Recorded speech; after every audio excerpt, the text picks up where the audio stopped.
Good morning, everyone. This is Angel Ackerman from Parisian Phoenix Publishing. It's shortly after 7 on Saturday morning, and yes, I am in my nightshirt. Not even a nightgown, just a nightshirt, because my heat finally got fixed yesterday. So it's 70 degrees in here, and it's nice and warm and toasty, although I still have a little bit of chill just out of habit. But I wanted to tell you a little story as I make my little quote board for the newest quote that I have. I do these quote motivation boards, things that people tell me in my business to kind of motivate myself to keep going, because this is a hard business. I mean, when you're making a couple dollars per book, trying to get together a living is kind of difficult. But that's not what I want to talk about today. Wow, I look really tired. I mean, I still have sleep in my eyes. So yesterday I got an email, and this email was from a random woman in Arizona. She had borrowed one of my books from the library, an ebook, and I don't have all of my books in available by ebook in the libraries. I would love to, and I did for a long time, but I put my personal books, and all new ebooks going forward in Kindle Unlimited, hoping to reach more of an audience, because for some reason my readers don't seem to be ebook readers. I think it's because a lot of my readers are older readers, so they don't do ebooks as much. But anyway, that is not the point. But actually, here this 70-something-year-old woman did read one of my ebooks from the library, and I did notice it. I noticed that the charge from the library services is about a quarter anytime you borrow an ebook from a library. And hey, every little bit helps, and I'm happy to have that. Anyway, so she emails me out of the blue at my personal email address, not my business email address. And I don't know if she Googled me, because if she Googled me, that is probably how she would end up getting in touch with me, because I was the author of the book that she read. But yeah, so she said she loved the book. It was a little sad. I was like, that's interesting. I never considered that book to be a little sad. It was not The Quiet French Kid. It's a little novelette, just a little short story that I wrote for my daughter. I was delayed in producing Road Trip, the novel, and that was supposed to be dedicated to my daughter and for her 18th birthday. And when I didn't get that done, I put that little short story out just to kind of do something for my daughter's 18th birthday. So if you did not know that, there you go. That is the story of that book. But anyway. So this woman read this story, and she said she really liked it, but there's no more books. So I thought, okay, well, she was nice enough to send me a note. Maybe I'll send her the ebook of my first novel, Manipulations, because, as a publisher, I have the file. And if she's savvy enough to put it in her ebook reader, she can read that. So I continue reading, and the woman has Googled my address, or found my address. Maybe it's even in the book. I don't know. So I thought, oh, that's interesting. Should I be concerned that this random person, is this legit? Is this some sort of spam? Like, is this some sort of ID? So, and she tells me that her grandfather once owned my house.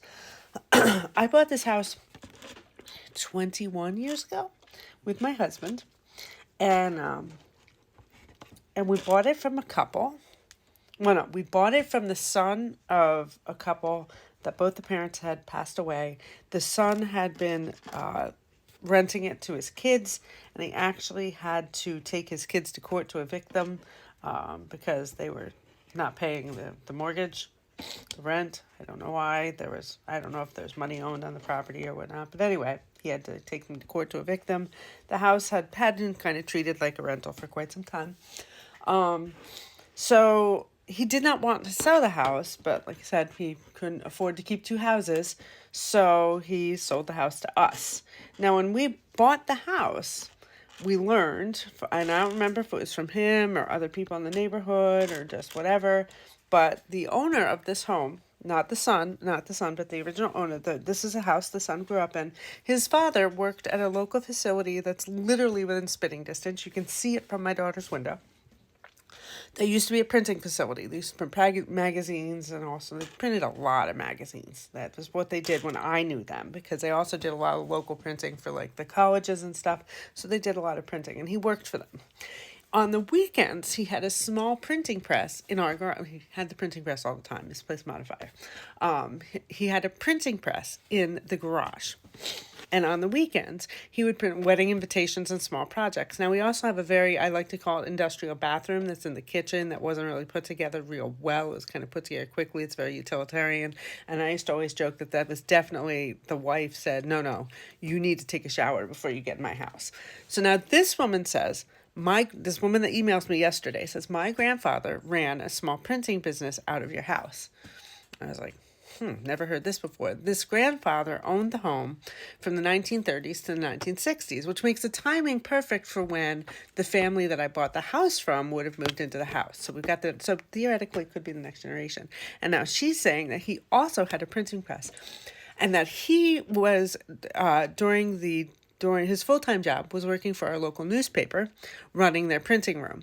Now, that's the same local newspaper that I worked for the same company in their weekly division in the next town over when I got my first full-time job in journalism. I've been working in journalism when I was young. I worked in journalism even as a high schooler, but that was part-time. But full-time, my first full-time position as a reporter was working for the same company that this grandfather used to run the printing department.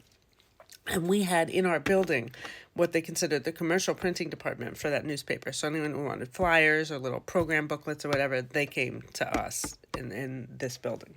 So anyway, so she says, my grandfather had a small printing press in your basement. Now I'm thinking to myself, now granted, I'm probably going to go into public records and look up some of the names and just see if I can at least get the names to match up. It's kind of hard to verify a lot of this stuff, but she nailed a lot of really good information. I'm trying to build a book publishing business.